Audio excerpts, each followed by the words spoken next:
पहले हम बता चुके हैं भाग विधि से हम कैसे वर्गमूल निकालेंगे। आज हम गुणनखंड विधि से बताएंगे कि वर्गमूल हम कैसे निकालेंगे। ठीक है, ध्यान से देखो।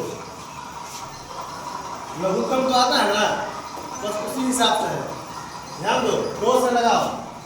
2 काम गुने 1 बचा 1 पे 6 16 2 अट्ठे, फिर 2 से लगाओ। 2 छक्का 2 चौका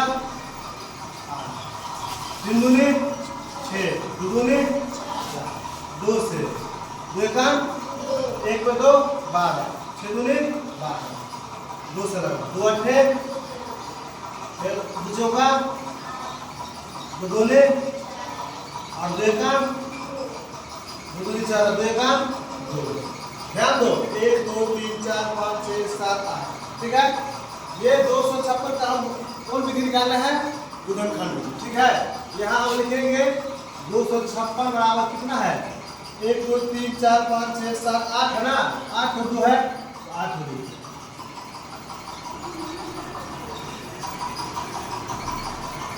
1 2 3 4 5 6 7 8।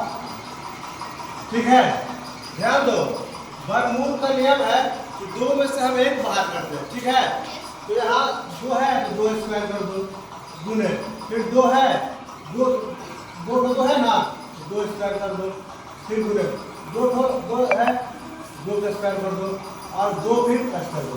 इसका मतलब क्या है कि 2 का स्क्वायर मतलब 2 गुने 2, 2 का स्क्वायर मतलब 2 गुने 2, 2 का स्क्वायर मतलब 2 गुने 2, 2 का स्क्वायर मतलब 2 गुने 2। ठीक है, इसीलिए रूट अंडर 256 क्या करेंगे? रूट में हम क्या करेंगे? ठीक है, स्क्वायर कर दो, यहाँ स्क्वायर कर दो, यहाँ स्क्वायर कर दो और यहाँ स्क्वायर 2 का स्क्वायर कर दो। ठीक है, कितना बाहर? 2 में से बाहर होगा ना, 1 2 फिर 2 1 फिर 2 स्क्वायर से 1 2 और फिर 2।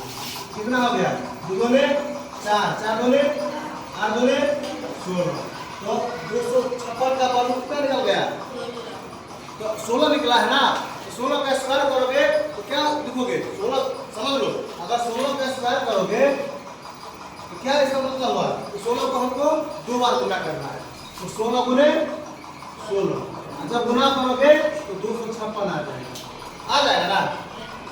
तो ये कौन विधि है? कोई दिक्कत है? बस जिस तरह से वर्गमूल निकालते हो उसी हिसाब से क्या करते हैं? वर्गमूल निकालना है। ठीक है कोई दिक्कत? ध्यान से देखो, अगर कोई दिक्कत हो तो पूछ सकते हो, पूछो। है कोई दिक्कत? है कोई दिक्कत? पूछ सकते हो। नहीं दिक्कत है ध्यान को उतारो, कोई दिक्कत हो तो फिर पूछना है। ठीक है।